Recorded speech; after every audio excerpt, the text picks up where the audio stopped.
नमस्कार।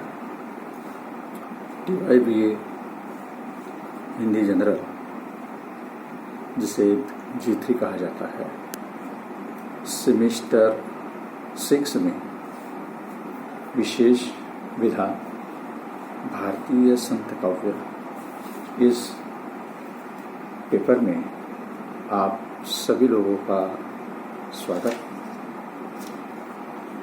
हम आज भारतीय संत काव्य इस के अंतर्गत इकाई नंबर 3 के बारे में सुनने वाले हैं। यहाँ जो इकाई जो है, हमें जिन कवियत्रियों का, संत कवियत्री का जो अध्ययन करने का है, वो अध्ययन यहाँ हमें 6 संत कवियत्रियों का हमें अध्ययन करना है और उनके कुछ पद जो है, उन पदों का भी यहाँ भारतीय संत काव्य प्रधान संपादक डॉक्टर सुनील कुलकर्णी की जो किताब है, इस किताब में उन्होंने संकलित इन संत कवियों के प्रथम 1 और 2 पद जो है वो अध्ययन के लिए रखे गए हैं। चलो देखते हैं कि इकाई नंबर 3 के संत कवि जो है, महिला संत कवि, इनके बारे में देखते हैं। पहली जो है संत कवियत्री अडनाल, तमिलनाडु की ये कवियत्री है। जैसे महाराष्ट्र में बहनाबाई, मुक्ताबाई ये जो है, वैसे ये तमिलनाडु की कवियत्री है।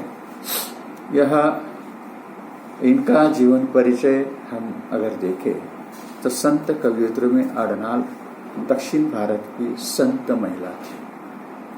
वे 12 अलवार संतों में से एक है।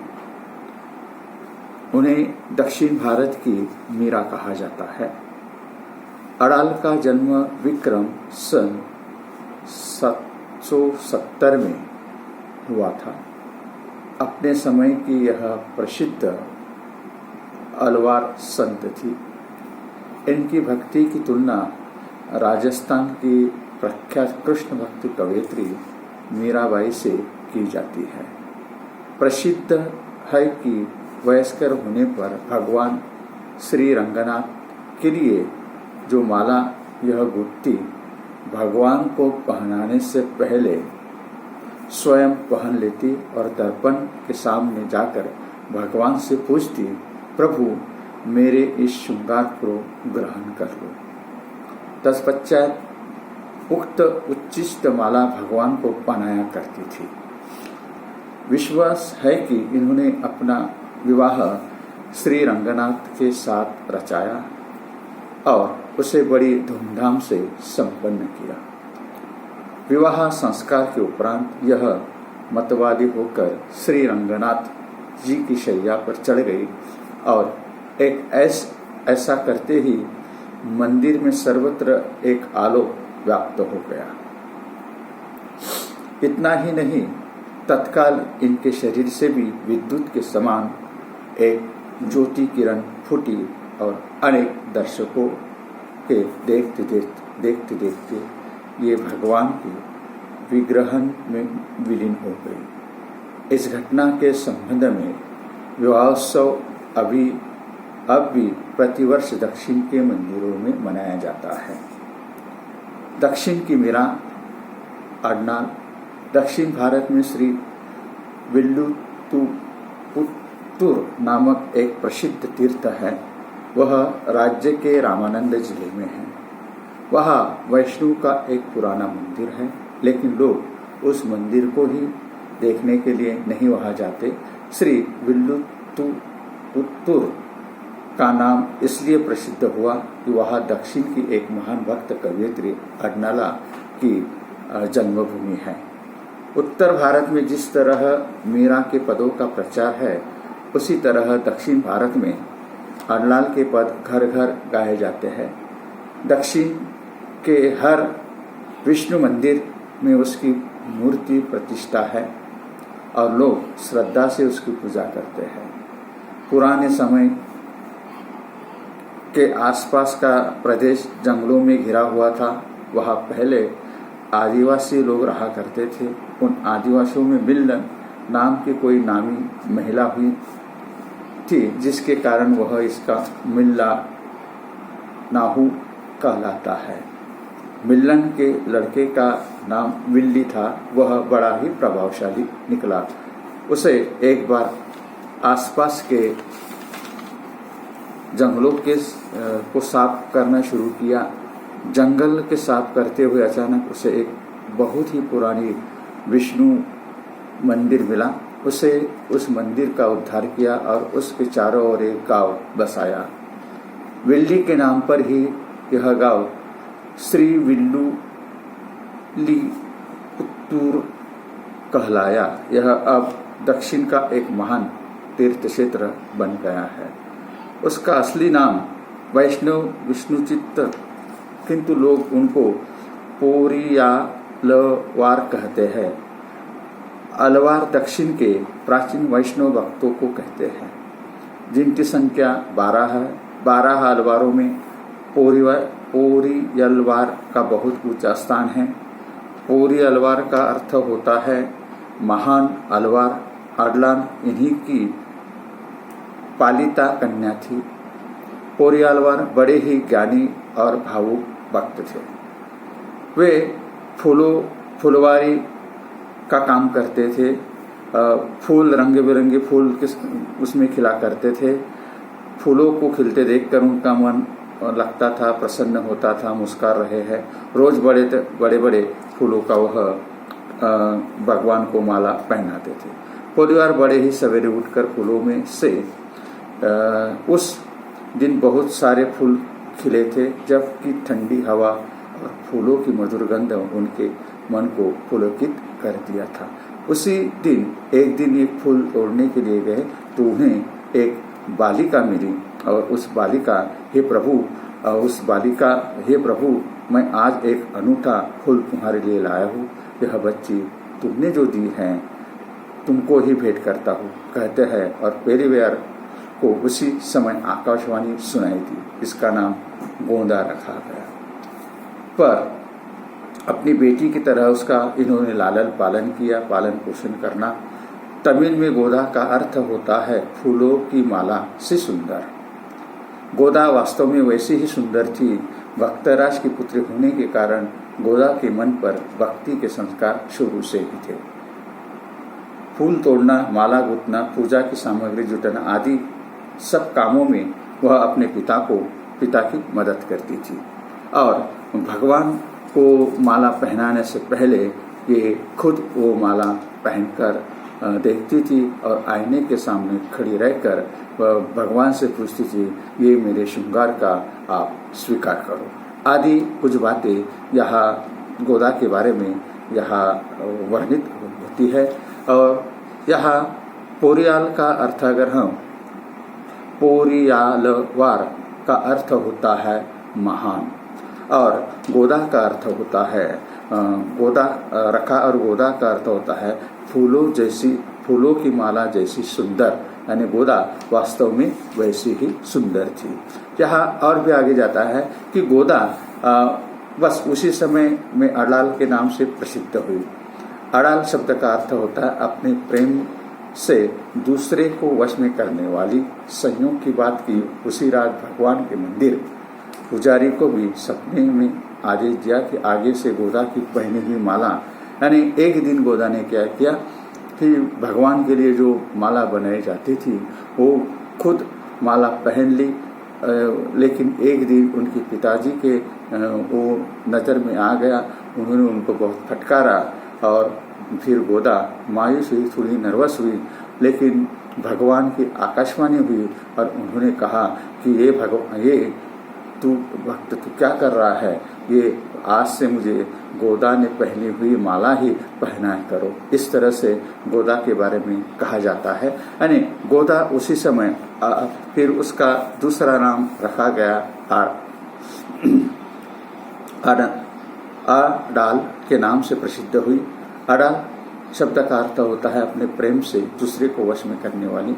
संयोग की बात है कि उसी रात भगवान ने मंदिर के पुजारी को भी सपने में आदेश दिया और आगे से गोदा की पहनी हुई माला लाने के लिए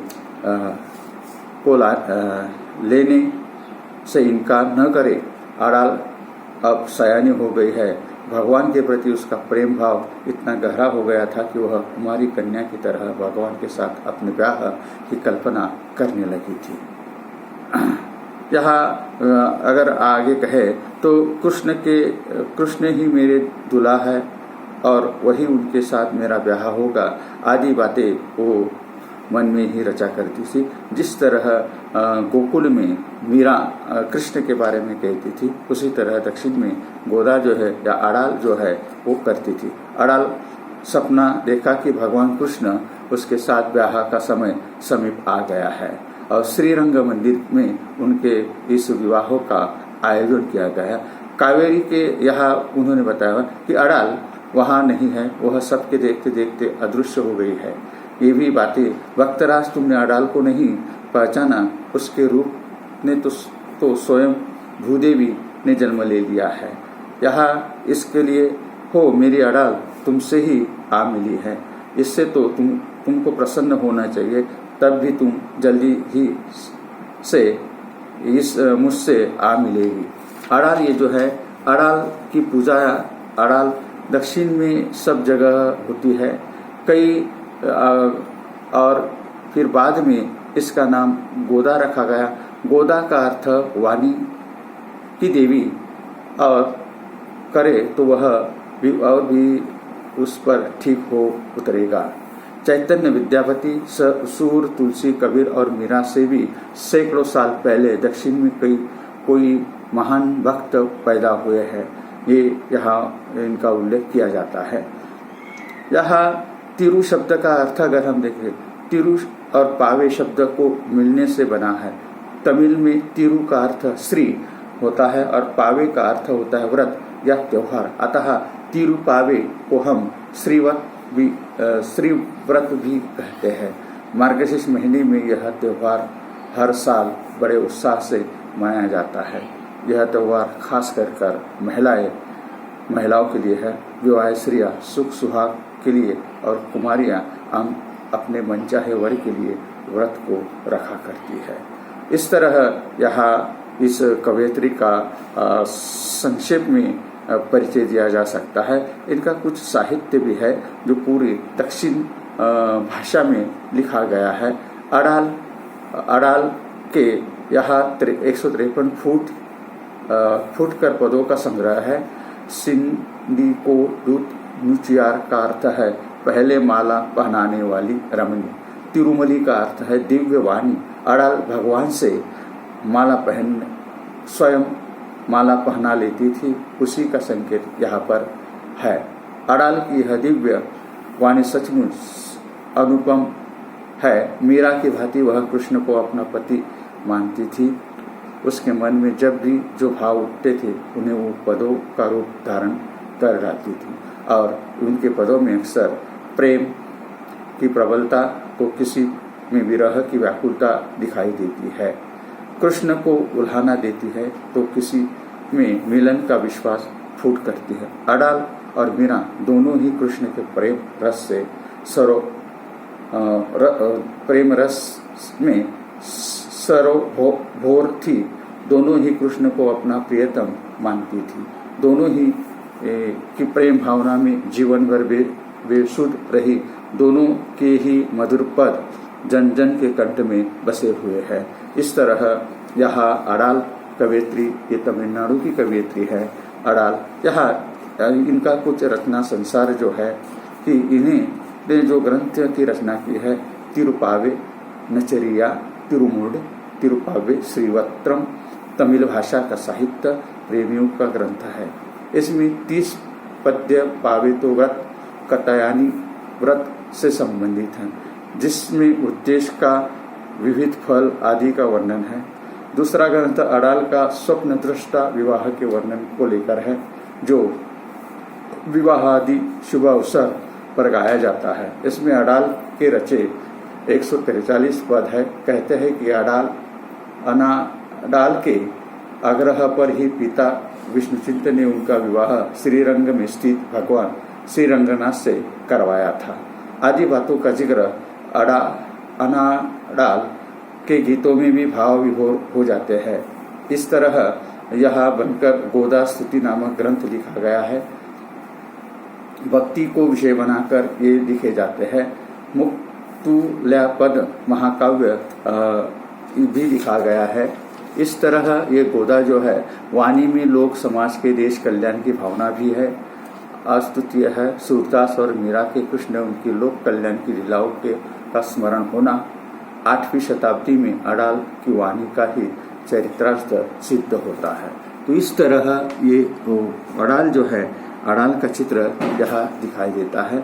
अड़ाल के कुछ दो पद जो है वो पद यहाँ दिखाई देते हैं कि अड़ाल अपने पद के बारे में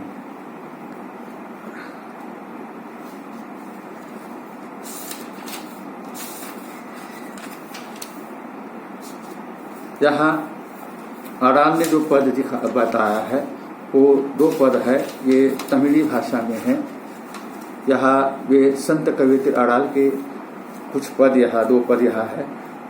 मरकशाचित तिकड़ू मंद न्यारेत नन्न काडाल नीरप रापड ओतुविरी ओतुमिरी निरिशो गिर शीर मल्ल कुम आय पांडिच चेच्च वच्च चिरु नी कार्ड कुवे कोंडु तिलिशन गंध गोपन कुमरन ईरांद्र कन की शायद इड़ सिंगम कर्मानिच चिक्कन कद्दीर मदियलम पोलम मुहतत्तम नारायण के नमक के पैर पुरवान और पुहुस पे पंडित एलो एप वाय। दूसरा पद है वैयत्तु अस विर्वकाड नामुन्नम पक्को शय्य युम किरिकश किरीरोड परपंडु पैत तुरी आदि। इस पद का अर्थ अगर हम देखें, इस पद का अर्थ होता है कि कन्याएं सखियों को बुला रही हैं। समृद्ध गोकुल की ये आभूषणों से सज्जित कन्याओं, मार्गशीर्ष मास का पुनर्मासी का दिन है। इस समय पर व्रत करने के लिए सरोवर में स्नान करने की इच्छा हो तो उठो, आ जाओ। हम लोग ऐसा व्रत करें जिसकी प्रशंसा संसार के लोग सदैव करते रहे। बराच्छा हाथ में रखने वाले नंद गोप का पुत्र, सुंदर नयनों वाली माता यशोदा का सिंहा शावक, नीलो मेघ श्यामल कमलनयन और सूर्य चंद्रवत मुखमंडल युक्त श्री नारायण केवल हमारे लिए ढोल बजाएंगे। गोकुल की सारी कन्याएं कृष्ण से प्यार करती है। यह अड़ाल ने कृष्ण तो कहा नहीं, श्री नारायण कहा है, किंतु नंद गोप का पुत्र यशोदा, माता का सिंह शासवक जैसा पुत्र, नील मेघवत श्यामल आदि विशेषणों द्वारा भगवान नारायण के अवतारीभूत कृष्ण की ओर संकेत किया है। अड़ाल ने यह भी कहा है कि व्रत में श्री नारायण कृष्ण ढोल बजाएंगे। इससे उन्हें विश्वास है कि कन्याओं का व्रत पालन का उत्साह बढ़ेगा। प्रथम पद में पावे व्रत प्रतिमा व्रत रखने के लिए गांव की कन्याओं को बुलाया गया है। इस पद में संसार में सही जीवन व्यतीत करने वाले लोगों को संबोधित कर उन्हें व्रत अनुष्ठान से संबंधित नियमों तथा विधियों का विवरण दिया जाता है। इसमें यह भी बताया जाता है कि व्रत अनुष्ठान का क्रम क्या है और उसका लक्ष्य क्या होगा। इस तरह से ये पहला पद जो है।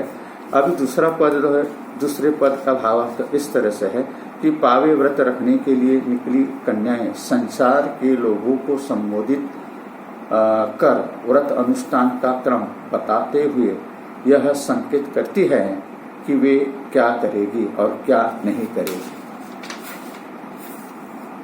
और संसार में ही सही जीवन जीने वाले लोगों सुनिए, हम लोग पावे व्रत का पालन करने के लिए कौन कौन सी क्रियाएं करने वाली है, किन किन नियमों का अनुसरण करने वाली है। गोकुल की कन्याएं व्रत पालन के क्रम में सबसे पहले दुग्ध समुद्र में योग निद्रा में आसीन भाव भगवान श्री नारायण के चरणों की स्तुति करती है। व्रत के प्रथम चरण में भगवान दार राधन और अंतरण कायिका तथा मानसिक शुद्धि के लिए आवश्यक विधियों का पालन करती है। यहाँ इस तरह के व्रत के बारे में कौन कौन सी कन्याएं को क्या करना चाहिए आदि का जिक्र इस व्रत में, इस पद में किया गया है। अब यहाँ हम देखते हैं कि दूसरी जो कवयित्री है उस कवयित्री का नाम है संत कवयित्री अक्का महादेवी, जो कर्नाटक की है और कर्नाटक की होने के का साथ वहाँ कन्नड़ भाषा में ये इनका सारा साहित्य प्रसिद्ध है। सिलेबस में इसे 2 नंबर का स्थान दिया हुआ है और ये कहती है कि संत कवयित्री अक्का महादेवी वचन कन्नड़। अक्का महादेवी वीरशैव धर्म से संबंधित एक प्रसिद्ध महिला संत थी। ये 12वीं शताब्दी में हुई। इनके वचन कन्नड़ गद्य में भक्ति कविता में ऊंचा योगदान माने जाते हैं। यह कवयित्री ने कुल मिलाकर लगभग 430 वचन कहे थे, जो अन्य समकालीन संतों के वचनों की अपेक्षा कम है। इन्होंने वीरशैव धर्म के अन्य संतों जैसे बसव, बसव, किन्नरी, बोमैया, सिद्धमर्मा, अल्लम प्रभु एवं तस्सीमिया द्वारा उच्च स्थान दिया गया था। यह अक्का महादेवी का जन्म 12वीं शताब्दी में दक्षिण भारत के कर्नाटक राज्य में उदुतदी नामक स्थान पर हुआ। वे महान शिव भक्त थी। 10 वर्ष की आयु में ही उन्होंने शिव मंत्र में दीक्षा प्राप्त हुई थी। अक्का देवी ने अपने सलोने प्रभु का सजीव चित्रण अनेक कविताओं में किया है। उनका कहना था कि वे केवल नाम मात्र को एक स्त्री है, किंतु उनका देह, मन, आत्मा सब शिव का है। यह देवी नाम से प्रसिद्ध शरणी कन्नड़ की श्रेष्ठ वचन कवयित्री है, जो देव चिन्नी मल्लिकार्जुन को ही पति मानकर लौकिक संसार का तिरस्कार कर वीरांगनी बनी थी। कन्नड़ साहित्य के कई काव्य और पुराण कृतियां इनके जीवनामृत के बारे में वर्णन करती है। निर्मल शेट्टी और स्मृति महादेवी के पिता और माता जन्मस्थान शिवमोगा जिले के शिकारीपुर तालुका का एक गांव उडुगनी माना जाता है। कौशिक नाम का राजा महादेवी के रूप सौंदर्य को से आकर्षित होकर उससे शादी करने का आग्रह करता है। परिस्थितियां है दबाव से विवश होकर कुछ शर्तों पर महादेवी शादी कर लेती है, परंतु राजा कौशिक जब शर्त के विरोध में चलता है, तब राजमहल छोड़कर मल्लिकार्जुन देवी की प्रिया बनकर केशांबरी होकर निकल पड़ती है। जंगलों से गुजरते हैं, हर तरह की बाधाओं को सहते हैं। कल्याण नगर पहुँचते ही कल्याण नगर की अनुभव गोष्ठी में अपने दृढ़ धीर वैचारिक धारणा से सबकी प्रशंसा का पात्र बनती हैं। वहाँ कुछ दिन रहकर वल्लभ प्रभु देवी की आज्ञा के अनुसार श्री शौल जाकर वही कंडली में लिंगोत्तर हो जाती है। महादेवी का अगर हम अलग का महादेवी का रचना साहित्य अगर हम देखें तो एक श्रेष्ठ वचन कीर्ति है। वचनाकांति से लिखे गए उसके 434 वचन उपलब्ध हुए हैं। उनमें उनके जीवन और साधना संबंधी सभी स्तर की भाव लहरियां अभिव्यक्त पाई है। जीवन के सुख दुख और आध्यात्मिक भावनाएं विशिष्ट रूप में निरूपित हुई है। व्रत व तीव्रता के कारण ये वचन भावगीत के रूप में वचन साहित्य में ही अलग पहचान रखते हैं। समकालीन चरणों से ही इस महत्व को पहचान कर महादेवी की प्रशंसा की है। वचनों के अलावा महादेवी ने योगांग, चित्र विधि, स्वर वचन, सृष्टि के वचन, मंत्र योग्यों नामक लघु कथाएं रची है।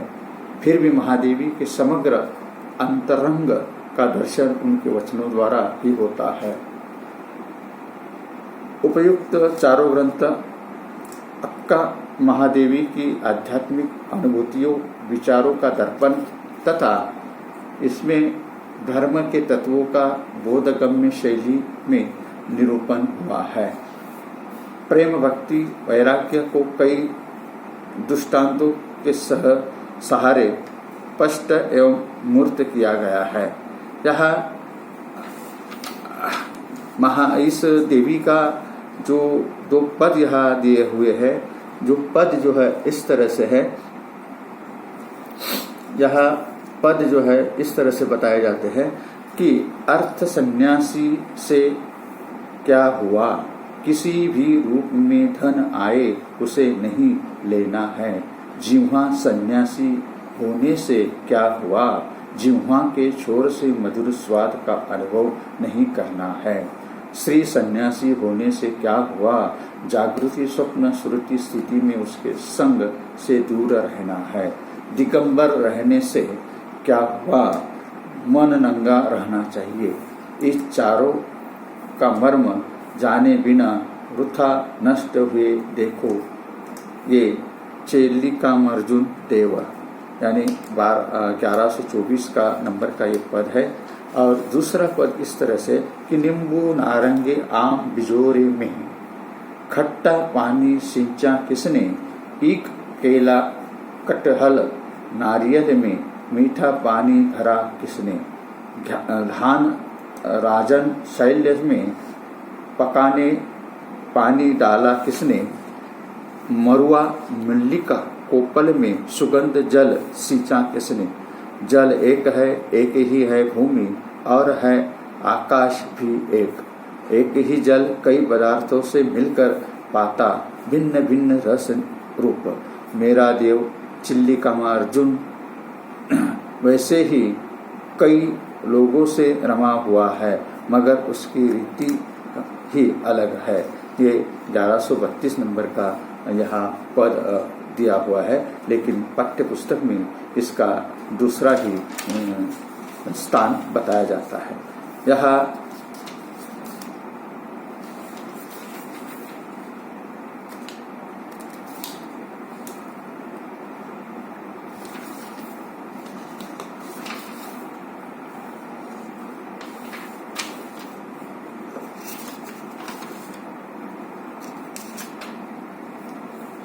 यहाँ इस पद का भावार्थ अगर हम देखें कि अक्का महादेवी ने अपना सर्वस्व शिव अर्थात अपने देव चंडमल्लिकार्जुन को माना है। प्रस्तुत पद में इन्होंने मनुष्य को सचेत किया है कि भक्ति के मर्म को नहीं जाना तो जीवन व्यर्थ ही बीत गया समझो।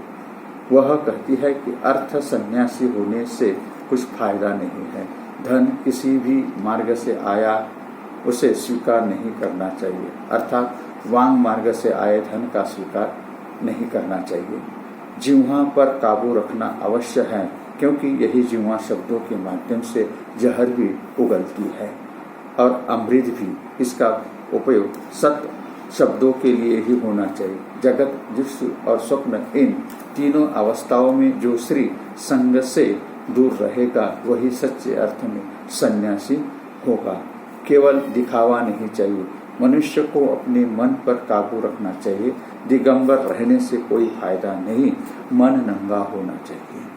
अक्का महादेवी अपने इष्ट देव से कहती है कि इन चारों अर्थ सन्यासी जिह्वा पर नियंत्रण, श्री संग से दूर, मन पर काबू का मर्म जानना जरूरी है। मर्म मही जाना तो जीवन व्यर्थ ही गुजर दिया है। दूसरा पद जो है इनका, दूसरा पद इस प्रकार से इसका अर्थ है। प्रस्तुत पद में अक्का महादेवी ने अपने पद देव अर्थात चिल्तिका अर्जुन शिव को यत्र तत्र सर्वत्र विद्यमान है ऐसा मानती है। वह सर्वत्र विराजमान है, इसे समझाने का प्रयास किया है। कबीरदास ने भी बात कही थी कि कबीरा कुआ एक है, पनिहारी अनेक, सबके बर्तन न्यारे पर सब में पानी एक। जिस प्रकार भूमि एक है, जल भी एक है, पर कई पदार्थ में जाता है तो कई उसके भिन्न भिन्न रस रूप दिखाई देते हैं, वैसे ही चिन्ह मल्लिकार्जुन भी कई रूपों में विद्यमान है। नींबू, नारंगी, बिजोर में खट्टा पानी से सींचने वाला कौन है? गन्ना, कटहल और केले में मिठास भरने वाला कौन है? सामान्य जन का अन्न चावल, राजा का अन्न और ऋषियों के अन्न को पकाने के लिए जिस पानी का उपयोग किया जाता है, जिससे अन्न स्वादिष्ट लगता है, उसे बनाने वाला कौन है? मरुआ, मल्लिका और कोपल के सुगंधित बनाने वाला भी जल ही है। एक भूमि, एक जल, एक आकाश, पर वही एक पदार्थों से मिलकर भिन्न भिन्न रस रूप गंध धारण करता है। वैसे ही मेरा देव चेन्नई मल्लिकार्जुन भी कई रूपों में विद्यमान है।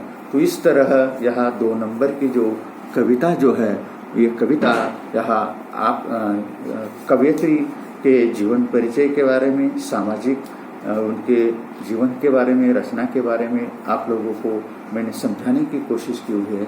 अब तीसरे नंबर की जो कवयित्री है, वो कवयित्री है, आप सभी लोग उसे जानते हैं, और वो है संत कवयित्री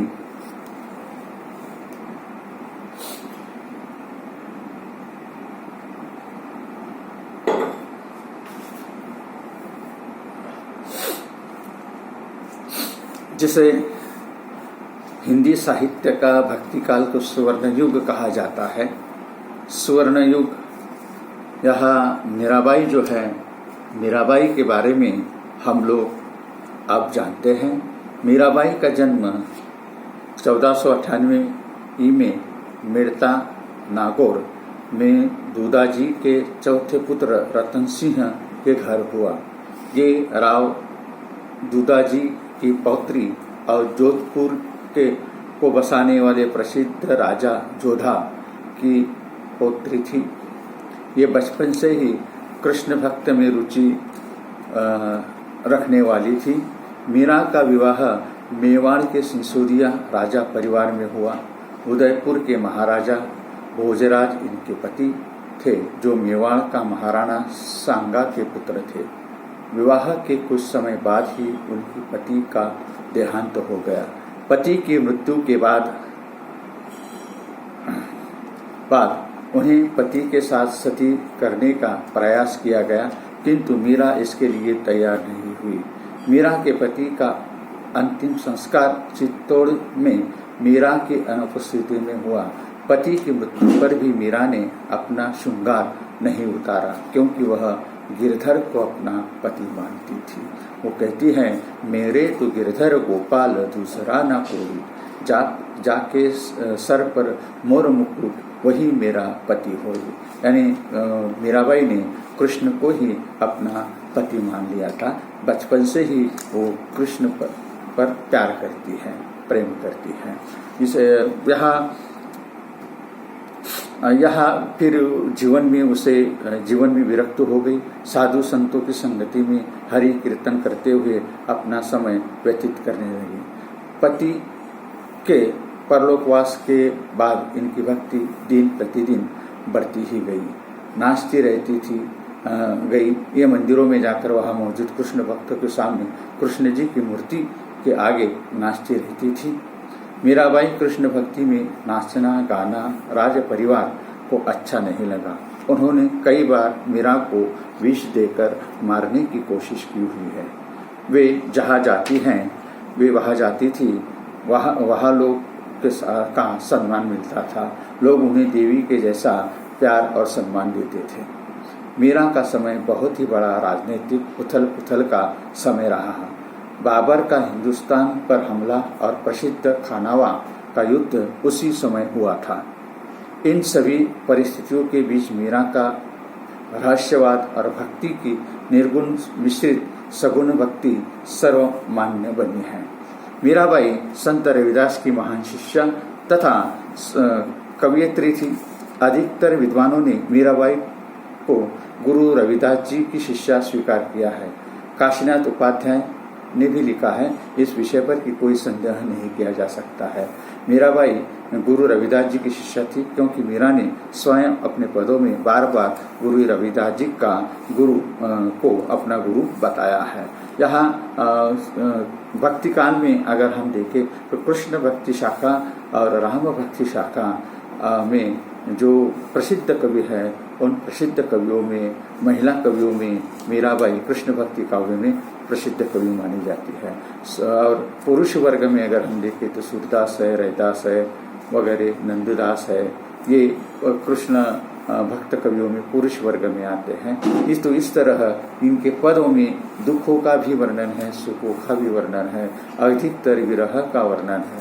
और ये अपने संत कवयित्री मीराबाई के भजन आज भी घर घर में गाए जाते हैं। मीराबाई राजस्थान के रहने वाले थी। राजस्थान में इनके यहाँ जो बहुचर्चित पद जो है, आज भी कृष्ण भक्ति के पद, यहाँ मेरे तो गिरधर गोपाल दूसरा ना कोई, ये पद आज भी प्रसिद्ध जाता है। यहाँ मीराबाई की वाणी से स्पष्ट है कि वह गुरु रविदास के समकालीन संत श्रेणी में आती है।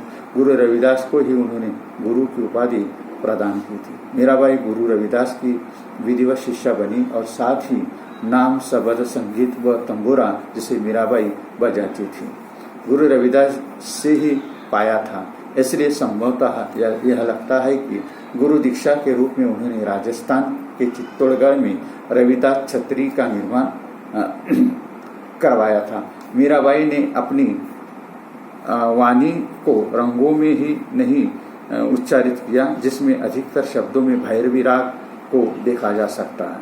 मीराबाई की मृत्यु द्वारका में सन 1546 में हो चुकी थी, अतः यह अनुश्रुति किसी की कल्पना के आधार पर ही चल पड़ी है।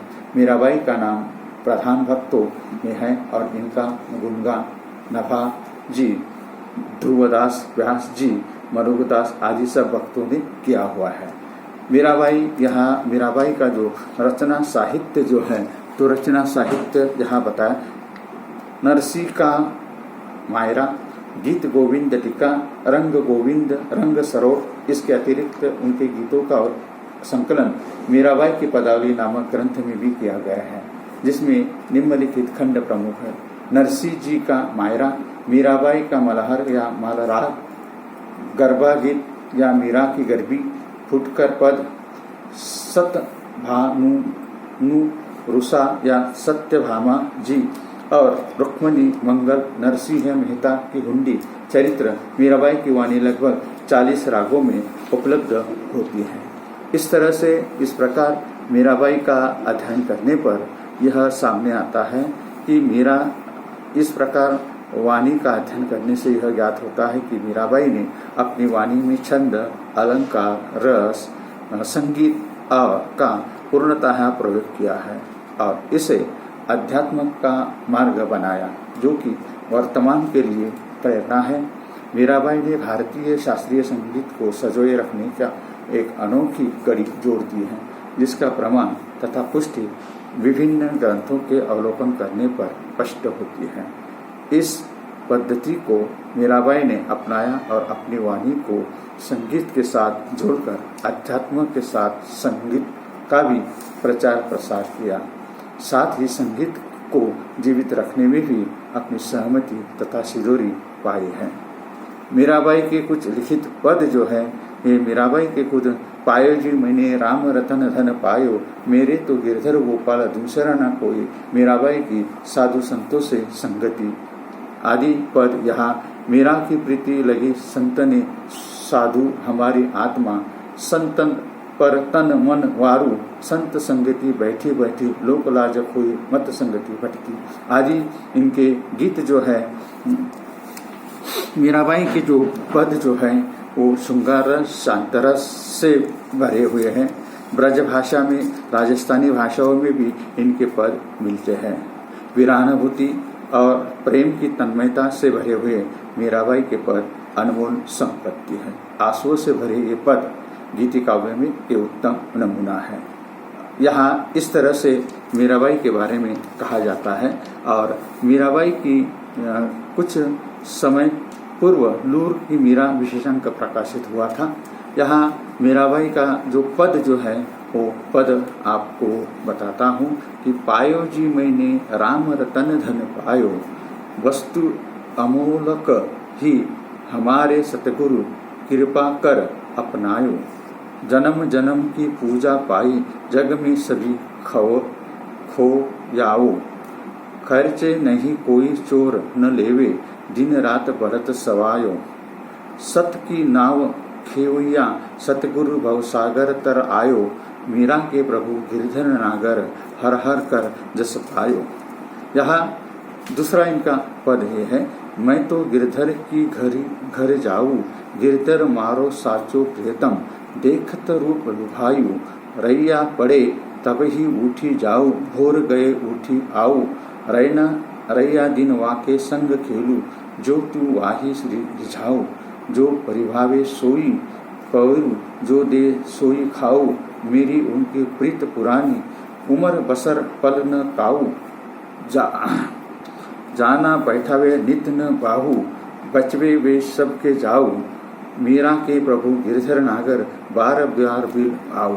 तो इस तरह से मीराबाई जो है, तो मीराबाई ने यह गीत यहाँ इनके पद का यह पद दिए हुए हैं और उनके पद का भावार्थ जो है, उनके पद का भावार्थ इस तरह बताया जाता है कि संत मीराबाई ने राम नाम का अनमोल धन प्राप्त किया है। यह धन अपने गुरु की कृपा से मिला है। यह तो मेरे लिए कोई जन्मों की पूंजी है। यह ऐसे धन है खर्च करने से कम नहीं होता है, न ही से इसे चोर चोरी कर सकता है। यह तो दिन दिन बढ़ते ही जाता है, क्रम होने का नाम ही नहीं लेता है। यह ऐसा धन है जो मनुष्य को मोक्ष का रास्ता बताता है। यह भवसागर से पार करने वाला है। मीरा ने इस नाम को अर्थात कृष्ण को पाकर अपने गिरधर को पाकर उसका गुणगान किया हुआ है। अभी प्रस्तुत दूसरा पद जो है, उस दूसरे पद का अर्थ है कि यहाँ मीराबाई दूसरे पद के बारे में कहती है कि मीराबाई दूसरे पद के बारे में कहती है कि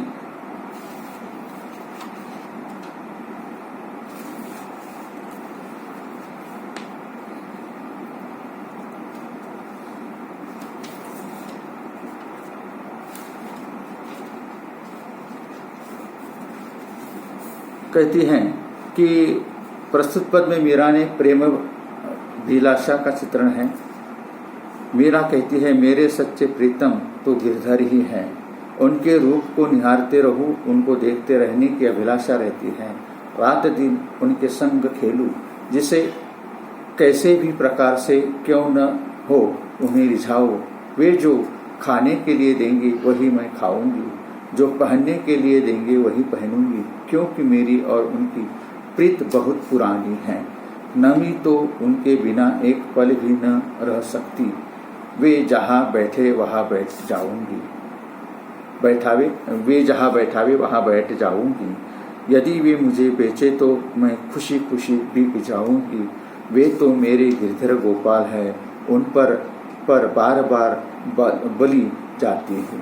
इस तरह यहाँ कवयित्री मीराबाई जो महिला संत कवयित्री है, यहाँ 3 संत कवयित्री का हम लोगों ने यहाँ अध्ययन किया। अब अगली व्याख्यान में हम लोग जो है यहाँ 3 संत कवयित्रियों का अभ्यास करेंगे। उसमें है संत विलेश्वरी, संत मुक्ताबाई। संत विलेश्वरी कश्मीर से है, संत मुक्ताबाई महाराष्ट्र से है और संत ताजी बीवी उत्तर भारत से है। तो इस तरह यहाँ के इस व्याख्यान को मैं पूर्णविराम देता हूँ। अगले व्याख्यान में फिर मिलते हैं। तब तक के लिए आप लोगों को शुक्रिया धन्यवाद देता हूँ कि और अगले व्याख्यान में फिर आप लोगों की मुलाकात होगी। हम दोनों साथ, मैं और आप साथ में एक अध्यापन का काम करेंगे। मैं अध्यापन करूंगा, अध्ययन भी करूंगा और अध्यापन भी करूंगा। आप लोगों को खाली सुनने का काम करना है और अध्ययन करने का काम करता है। इकाई नंबर 3 के यहाँ जो शेष भाग है वो शेष भाग हम अगले व्याख्यान में देखते हैं। तब तक के लिए यहाँ रुकते हैं।